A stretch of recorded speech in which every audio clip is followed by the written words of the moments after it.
ಇನ್ನು ದಾವಣಗೆರೆಯಲ್ಲಿ honey trap gang active ಆಗಿದೆ. ಈ ಗ್ಯಾಂಗ್ ಶ್ರೀಮಂತ ಯುವಕರನ್ನೇ ಟಾರ್ಗೆಟ್ ಮಾಡಿದೆ.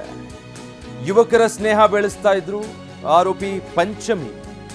ಅದಾದ್ಮೇಲೆ ನಿರ್ಜನ ಪ್ರದೇಶಕ್ಕೆ ಕರೆ ತರ್ತಾ ಇದ್ದಂತಹ ಆರೋಪಿ ಪಂಚಮಿ ಆ ಗ್ಯಾಂಗ್ನ 4 ಬಂದು ಯುವಕನ ಮೇಲೆ ಹಲ್ಲೆ ಮಾಡ್ತಾ ಇದ್ರು.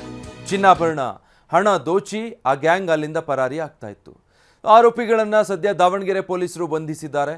ಈ ಆರೋಪಿಗಳಿಂದ 80.16 ಗ್ರಾಂ ಚಿನ್ನಾಭರಣವನ್ನು ವಶಕ್ಕೆ ಪಡೆದಿರೋದು.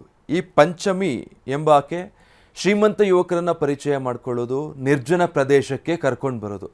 ಬರ್ತಿದ್ದ ಹಾಗೆ ಏಕಾಏಕಿ ಗ್ಯಾಂಗ್ನ ಉಳಿದ ಸದಸ್ಯರು ಅವ್ರ ಮೇಲೆ ಅಟ್ಯಾಕ್ ಮಾಡಿ, ಅವ್ರ ಮೇಲೆ ಹಲ್ಲೆ ಮಾಡಿ, ಅವ್ರ ಬಳಿ ಇದ್ದಂತಹ ಬೆಲೆ ಬಾಳುವ ವಸ್ತುಗಳನ್ನು, ಚಿನ್ನಾಭರಣಗಳನ್ನು ದೋಚಿಸ್ತಾ ಇತ್ತು.